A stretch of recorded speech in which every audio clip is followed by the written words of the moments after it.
Po mga kababayan, ma'am sir, this is Jam the good afternoon na pala. This is Jam the Filipino channel, ang inyong pong lingkod. So today is May 14, 2026 at tayo ngayon ay papunta dito sa may Metro Department Store, Alawang Town Center, Alawang Sabuti Road po yan.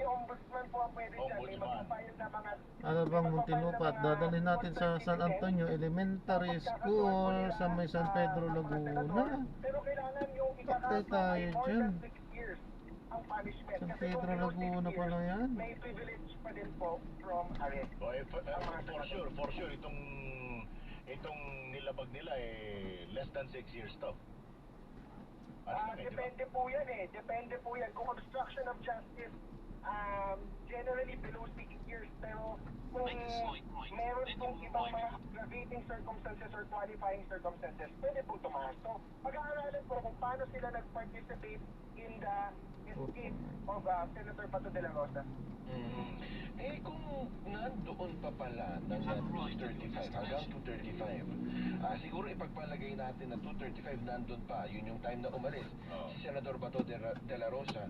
Pero pasado alas 11 ng gabi, dumating si PNP Chief at saka yung DILG Secretary. Na may gout. General Browner, ang ating AFP Chief of Staff, na walang nakita yung mga Marines. Ang mga Marines po, napakatalas ng mata niyan. Well-trained po sila, halos marksman sila, mahirap sila mamintes, hindi sila yung maglinis. Kung meron talagang shot o meron silang kailangang puntayahin. So, for them not to see any target or threat that they needed to neutralize is reaffirming for the Marines and concerning for OSAA kasi ano nakita nila, multo? Hindi yung mga Marines, hindi mga trigger happy yan Talagang well trained pagdating sa ganyan. Katulad nga nun, nagpuputo ka na nga di ba? Pumuputok na itong mga kasama nila, pero hindi sila nakihalaw. Kasi wala silang nakikitang threat para mag-return fire. Kasi nga, ang una rin nagpaputok, Ito ang kasama nila, di ba? O sino kabarilan nila? Ngayon, ang sabi nila, nye, wala na ako dyan sa Senado. Di ba? Naisahan. Yun ang malinaw doon. Kaya tanong, Attorney Jess, ayon sa inyong mga Tweety Bird, Si Ting ang makasasagot yan. Kung nasa yung bato. Ang sabi po ng Tweety Bird ko, ito ang pwede kong ipasabog mula kay Tweety Bird dito. Ang sabi po niya, alam daw po talaga ni Alan Peter Cayetano, Senate President, na aalis si Bato ng mga 2 or 3 a.m. dahil siya mismo ang nagpapaalis kay Senator Bato. Sabi ni Senate President Alan Peter Cayetano in a closed-door meeting with Robin, etc., masyado na daw matindi ang backlash at ang reputasyon ng Senado, yung imahe nila, masyado na daw na-drag down with the presence of Senator Bato. So they asked Senator Bato, can you please leave and we will coordinate facilitate your departure. So yung kotse po sa basement or yung kotse doon sa back door, facilitated, coordinated by Senate President Alan Peter Cayetano with Robin Padilla as the one to help Senator Bato. Patawa rin no? Parang sila pa yung nagsakripisyo sa bandang uli. di ba di pa nga nasisigurado kung kanino sasakyan nga yung sinakyan ni Bato papunta ng Senado, di ba? Kung kay Pia Cayetano, kay Alan Peter Cayetano. Nakakatawa lang, sa totoo lang. Daanin na lang natin sa tawa. Kasi mayayamot ka ang tanong, Attorney Jess, mahuhuli pa kaya? Kasi alam mo bakit? Ultimo media na paglaruan Sa Hindi paglaruan. po mahuhuli si Bato hanggang nandiyan si John Vic Remulla. So, kailangan po niya mag-resign or kailangan po siyang palitan ni Pangulo. Ayun, yun ang gusto ni ate. Sumulat na nga kay Kuya, kay Bunso Nakita mo yung sulat? Si NBI Director po yata yung pinaparesign niya. Kasama. Okay lang po yun kasi may ipapalit naman kay John Vic Remulla. Sino papalit, Attorney Jess? At yung ipapalit po kay John Vic Remulla, kung sakali na mawala talaga siya, yun po talaga, sigurado tayo, maaresto si Bato. Kung kayang maaresto, kung makita siya, maaresto yun. Not to May mention, one, may two, not to, may not to mention, tapos na ang ano ngayon, election ban. election ban. So maluwag na maluwag na ang gobyerno. Di ba? Inaantay lang din naman ng gobyerno na maupo lahat ng mga kailangang maupo, from DOJ Secretary, si Sec Benhur mukhang babalik as DOJ Secretary. Yung DILG, lalagyan din po yan. Basta po maupo sila ng maayos, mapwesto sila na alam na nila yung mga tao nila, nalagay na nila yung mga tao nila. Doon po baka mas maging coordinated na yung galaw. Kasi noon talaga coordinated yung implementation of the arrest against President Duterte. From the DOJ to the DILG to the PNP, well coordinated yan. Kasi syempre matagal na nasa posisyon yung mga leaders noon na nakaupo sa DOJ. O basta Attorney Jet, kakausapin ka namin ka ulit kapag natuloy na at napalitan na itong DILG Secretary kasi aalamin na at babalikan natin yung posibleng dahilan kung bakit. Baka naman kaya dahil may gout nga yung isa kaya gano'n. Wala namang kinalaman yun, ano? No comment. Maraming salamat, Attorney Jet. Maraming salamat. Thank you, Po si Attorney Jess Francis III, public interest lawyer. O yan ang oras na kuya. 2 minuto na lamang, alas 5 na po ng hapon. Oras sa sa inyo ng Playtime Entertainment. Born for happiness. In 200 meters, merge left onto South Luzon Expressway. O kumuha tayo ng report kuya. Sino ba ang una sa ating listahan? Higit daw sa 2,000 pulis. At maging sa kamera, narito ang balitang kumpirmado sigurado. Radyo Patrol Marlene Padiernos, kami Marvin. In 90 meters, Nagkakabuang 2,775 na mga tauhan ng Pilipinas sa pulis ang pinakalat sa paligid ng House of Representatives at maging Senado. Ayon kay PNP spokesperson, Police Brigadier General Ratos Tucalio, mula sa naturang bilang, nasa 1,415 na mga pulis ang nakabantay sa kahabaan ng Jackson Boulevard sa Pasig City para sa Senado. Nasa naman, dito ang i-deploy sa House of Representatives, 259 sa ibang mga lugar, at higit 1,000 naman ang mula sa Actionary Standby Support Force. Paliwanag na Juanyo, tumaas ang bilang deployment ng mga pulis sa sunod ng ipinahayag na pagka-dismiss ni Senator Tito Soto matapos ang kuyugin ng mga taga-suportero sa kagabi. Inaalam na rin ng PNP ang pagkakalanlan ng mga individual na umunoy nagpasimula ng kaguluhan at karahasan sa panig ng mga release. Susunod na rin ang lahat ng CCTV at police body camera para naman matukoy kung may mga partikular na protesta na kagawa ng mga paglabag tulad ng physical at paninira ng mga ari-arian. Yan ang balitang kumpirmado sigurado. Ito ang Radyo Patrol, Marlene Padiernos, DCEMM. Alright, maraming salamat. Marlene Padiernos, isa pa kuya, isa pa. Senate Sergeant at Arms Mau Ablasca kasama sa iimbestigahan ng PNP kaugnay sa nangyaring shooting incident sa Senado. Narito ang balitang kumpirmado sigurado mula sa Malacanang, si Radyo Patrol, Christian Yosores. Go ahead, Christian. Sandro, hindi ligtas sa investigasyon ng Philippine National Police maging si Senate Sergeant at Arms Retired General Mau Ablasca o na nangyaring plot barila sa Senado kagabi. Sa press briefing sa Malacanang, sinabi ni PNP Chief Police General Jose Menecio Nartates Jr. na nakatutok na ang Pasay City Police at PNP CIDG sa investigasyon kung saan damay din si Ablasca. Sa inisyal anyang pagsisiyasat ng PNP, lumalabas na unang nagpumutok ng baril si Ablasca bilang warning shot. Nasinagot din naman ng warning shot ng mga taga-NBI. Pero matapos ito ay mayroon pang sunod-sunod putok ng baril.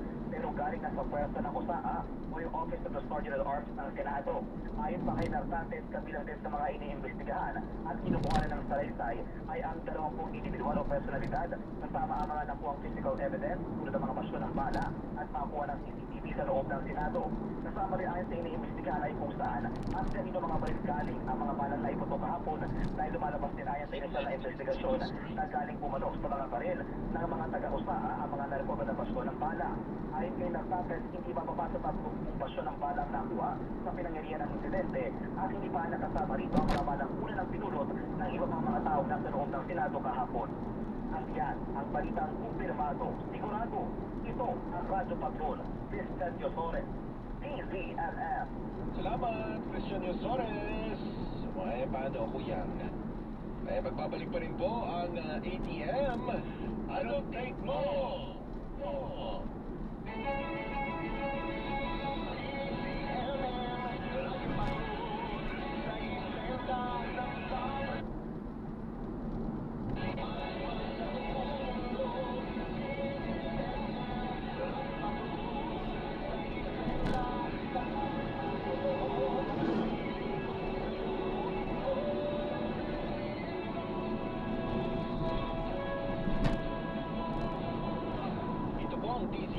Bahagi na ng kasaysayan ng Pilipinas sa nakalipas na 40 taon. Noon, ngayon at sa mga darating pang panahon, patuloy na magbabalita, maglilingkod at magbabantay. Sabi ng TVP, kabisana ng mga protester ng Pilipinas. Ayun oras na kuya, 3 minuto makalipas sa alas 5 ng hapon. Ang oras ay hatid sa inyo ng Plemex for Kids. Mommies, agapan agad ang upo at plemang nakabara. Pambatang lagundi, Plemex. Balitang kumpirmado, sigurado, Ang programa ito ay hatid sa inyo ng Plemex for Kids. Mommies, agapan agad ang upo at plemang nakabara. Pambatang lagundi, Plemex. Ay lamig! Tika, yakapin kita. Sarap ng feeling. Everest Air Conditioner. Han, ano ever best place mo in the world? Siyempre, right here with you. Everest Air Conditioners. Clean, healthy air. Energy saving. Ever best from Everest. Sa OT, kapit lang. Kaya ko pa. Tuloy-tuloy na biyahe, laban lang. Ayaw pa. Patong-patong na project, sige lang. Kaya ko pa. Ang liwanag na to, nasa loob mo. Pasiklapin with Cobra Energy Drink. May Uniplus, vitamins, taurine, ginseng at inositol. Kakayanin ang pagsubok sa tulong ng Cobra Energy Drink. Para sa amin, pag meron ka nito, wala kang talo. Ang liwanag na to, nasa loob mo. Pasiklapin with Cobra Energy Drink. Para sa amin, pag meron ka nito, wala kang talo. Sa gitna ng ingay at kaguluhan, sa bayang nasa sadlak sa bingit ng pagkakawatak-watak, isang himpilan ng radyo ang tinututukan at pinakikinggan. Ano, 23 lang talaga yun, sir? In 100 meters, Huh? turn left onto Maxi Safe. Ang layo nun ah. Hindi, kasi ano lang siya, Alabang San Pedro exit. Kasi pag doon sa Susana 11, 13 pesos yan. Ang mura naman. Mura ng mga ano dito sa inyo ah. Tulpoy ah. Tulpoy. Pag pa South mura, pag pa Manila mga. Oo, mahal nga doon eh. Kasi pag sa San Pedro exit, papunta ng Sukat, 49 eh. Sana lahat ganyan. Gulat ako. Ang layo yan, 23.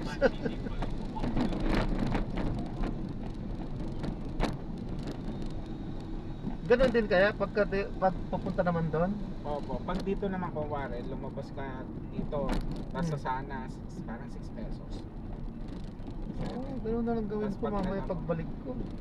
Kasi kung 23, pwede ko nang ipikit mata yan. Ang bilis eh. Pero sa bagay, magtatambay muna ako dyan. Marami naman dito eh, di ba? Ay, dito pa marami. Oo. Tambay ako dyan.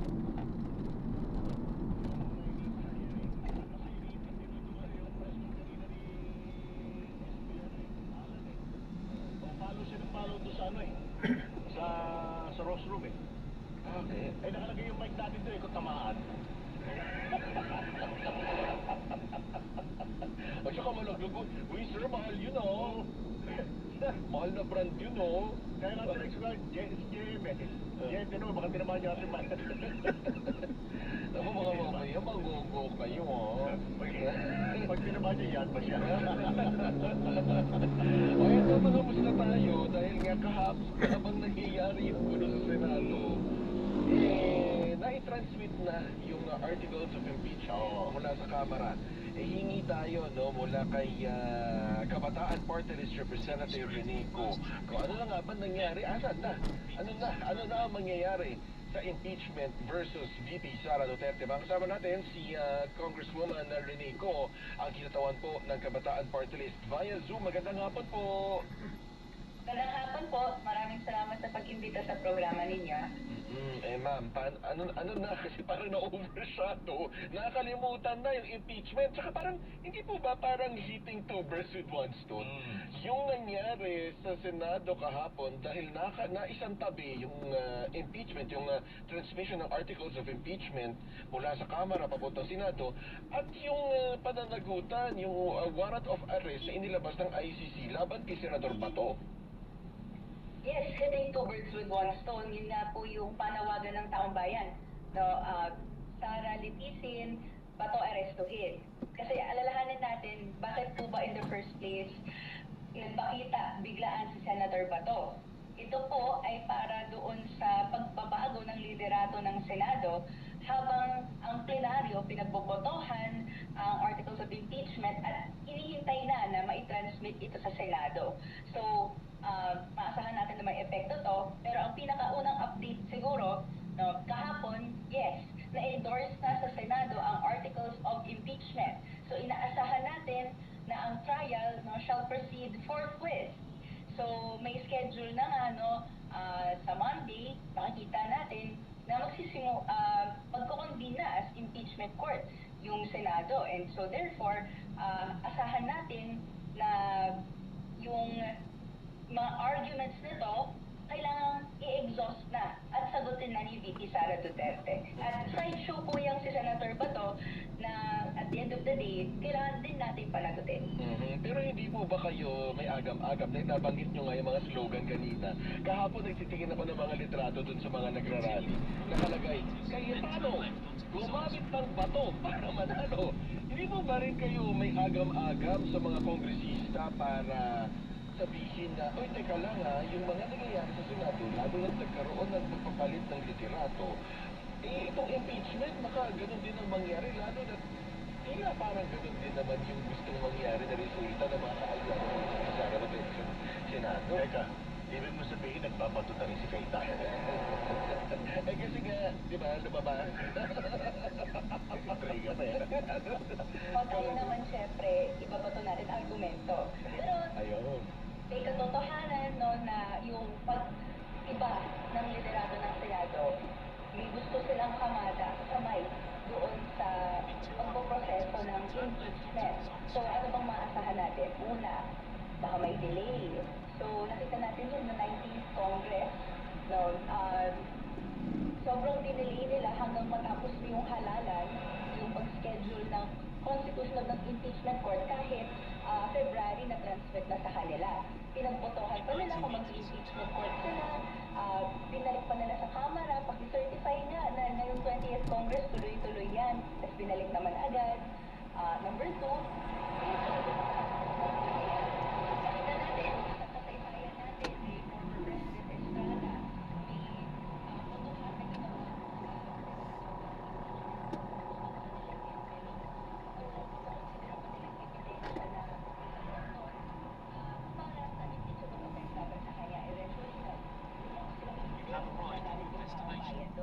At ikatlo, yung resulta ng trial, yung botohan. So ngayong may 13 votes, so that's the majority na makakasirato. Kung tayo nagsagot, mga Duterte, meron tayong mga agam-agam, paano na yan? Dito po. Hapon po yun. Diyan dito po. May pasukan po dyan. Nakaano lang yung price.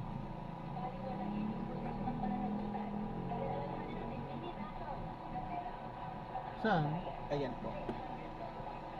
Yung court. Kaya nating i-pressure, kaya nating iparamdam sa Senado na hindi ka tanggap-tanggap yung ginagawa nila. Much like now, na hindi ka tanggap-tanggap na Dire-diretso. may kinakaroon sila na essentially Wala, di yata kasya sir. Kasya po yan dyan, daanan ng sasakyan. nagpapanood ang mamamayan, mag-vote, ang participant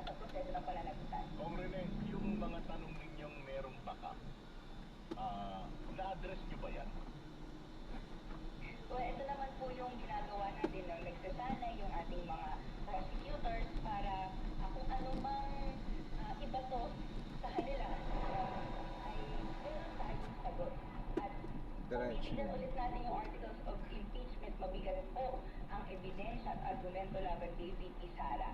No, mahalata ng taong bayan kung sobrang pinopolitika ni VP Sara at ang mga aliado niya ang proseso. Na ang sa atin naman, no, ito ay konstitusyonal at baka batas na proseso ng pananagutan. Hindi ba tayo naging complacent na Di ba? si Tito yung dating Ayan kuya, kasi labasan na din yan. willing na Ah, ibig sabihin, uy, lalabasan din ako dyan? Ay na yung labasan, kanto na kasi. sa Senado.